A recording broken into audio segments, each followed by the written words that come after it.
What's up, you guys? Welcome back to my channel. I wanted to come on here because I have not made a YouTube video in a really long time, but I wanted to share with you guys how I cleared my skin up in the last month.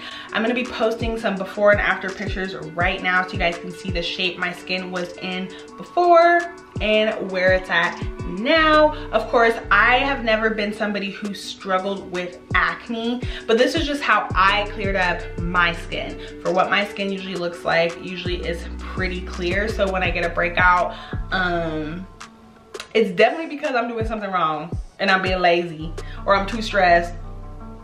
You'll hear about how I cleared up my skin in the video and what I think some of the causes were. So make sure that you guys stay tuned and make sure that you guys are subscribed for more skin content. Now there's just so many skincare influencers and people sharing skincare information online that is not accurate, and you know I'm here to give y'all the accuracy, to give y'all the tea on how to clear up your skin quickly if you don't already have acneic skin, but you're experiencing a breakout and you want some relief. So stick around for all the tips and tricks. First and foremost, I always recommend that you assess your routine. So when I had my breakout, I went through all the products that I use and needed to figure out if I had introduced any new skincare or makeup products. And I realized that I had purchased this little bad boy. This is the L'Oreal Skin Paradise Water Infused Tinted Moisturizer. Now, I use a lot of drugstore skincare. I use a lot of drugstore makeup. I don't use a lot of drugstore skincare because I am on a budget and I'd rather invest in my skincare. Anyway, I'm not here to tell you that this is not a good product. I'm here to tell you that it made me break out. It did make me break out. And it's because I think the biggest reason is because this has SPF in it. And SPF is a very tricky thing. Some people have a lot of sensitivities to certain SPFs. I can't use chemical SPFs. I have to use zinc oxide, which is a physical SPF, which kind of sucks because I'm black and I get a cast, but whatever. It doesn't suck that I'm black. It just sucks that I have to use physical SPFs instead of chemical SPFs. But anyway, it's really, really important that you are always checking your products when you introduce new products into your routine first, because that can save you a lot of money instead of going out and buying just a ton of new skincare products to try to solve your breakout. Tip number 2, you need to dedicate yourself to a skincare routine. Now, this is a big thing because I get a lot of clients that come into my chair and they are really overwhelmed by skincare. They don't feel like doing it at the end of the day. I get a lot of excuses of, oh, when I get off work, I'm just really tired and I just don't feel like doing it. I don't want to do all these serums and I don't want to do all of this and that. Y'all, skincare really does not take that long, okay? It really can take as short as 2 minutes to do your full skincare routine. Cleanse, do your serum, whether it's a hyaluronic acid, it's a vitamin C, it's a treatment serum, whatever the heck it is, throw it on, throw on your moisturizer, hit your SPF, you're out the door for the day. At night, come home, double cleanse in the shower, head over, do whatever serum you need to do, whether it's your hyaluronic acid, it's your treatment serum, whatever you use, your essence, your toner. I'm not gonna talk about my beliefs on essence and toners, but do your little zhuzh, your extra thing after cleansing, moisturize and go to bed.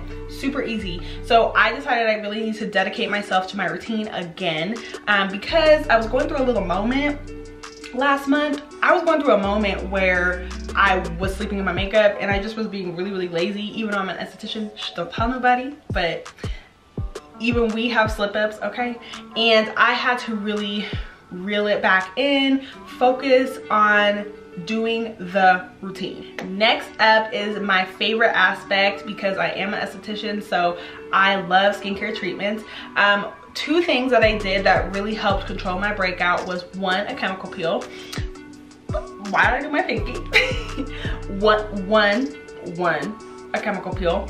I did a lactic peel, which lactic acid is one of my favorite acids, and it's one of my favorite starter acids because it's pretty gentle and it's actually going to put some hydration into the skin because lactic acid is derived from milk proteins. So lactic acid is a great beginner peel. I know a lot of my audience on here talk about how they're new to skincare. I know a lot of people who watch skincare videos on YouTube are newer to skincare, and I know chemical peels can sound really intimidating. They don't have to be. Lactic acid is a great starter peel because you aren't really gonna peel. You're gonna micro peel, so it's still very, very effective. And they call lactic peels often lunchtime peels because they're quick, you don't really peel from them, you micro peel, and you just have really glowing skin after, but it still is very effective, and it is gonna help with hydration, bringing a nice glow to the skin, and it's gonna help with breakouts a little bit too. So I did a lactic peel, and then 2 weeks later after my lactic peel, I did a dermaplane on myself. So I would, and let me say this, I did not use a facial razor. Y'all, facial razors, that is not dermaplaning. That is not dermaplaning. I need to do a whole video on that because that is not dermaplaning. You do not dermaplane at home unless you're using a medical grade scalpel, which I don't condone doing that, okay? Unless you are an esthetician and you are certified in it. Don't go just getting a scalpel online. But I do my own because I'm certified. So there we go. But I did do a dermaplane about 2 to 3 weeks after my peel, which I love to do that on my clients. It just really helps get the excess dead skin cells off of the skin after a peel. I think chemical peels are one of the greatest things that you can do if you are having a breakout. I love treatments. I love enzyme treatments. I love plant peels, chemical peels. There's a plethora of things that you can do for your skin in the treatment room. So I always recommend seeing an esthetician if you do feel like you are having a big breakout. Next, what I did was I increased my water intake. Now, I cannot stand when people say drinking a lot of water gives you clear skin.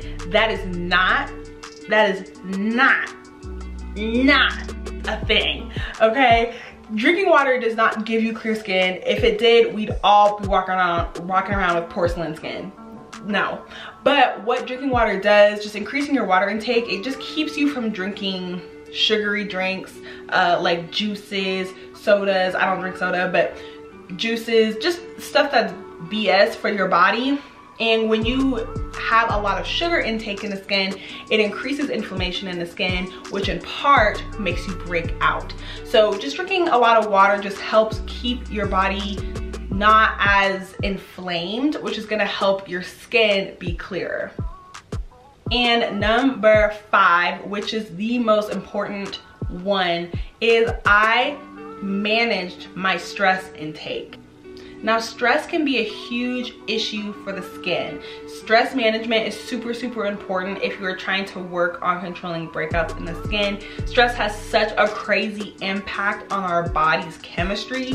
So I have been trying to meditate more, listening to positive affirmations, just learning how to deep breathe has really, really helped me. And I think that in conjunction with this product really was a huge reason why I ended up breaking out. So controlling my stress intake has been a game changer for my skin. All right, y'all, that is it for this video. Thank you guys so much for watching this. I hope I was able to give you some type of a skin tip today. If you guys want to see more skincare and just all around lifestyle videos, make sure that you guys are subscribed to my channel, and make sure you're following me on Instagram at @Elyse, and I will catch you all in my next one. Bye.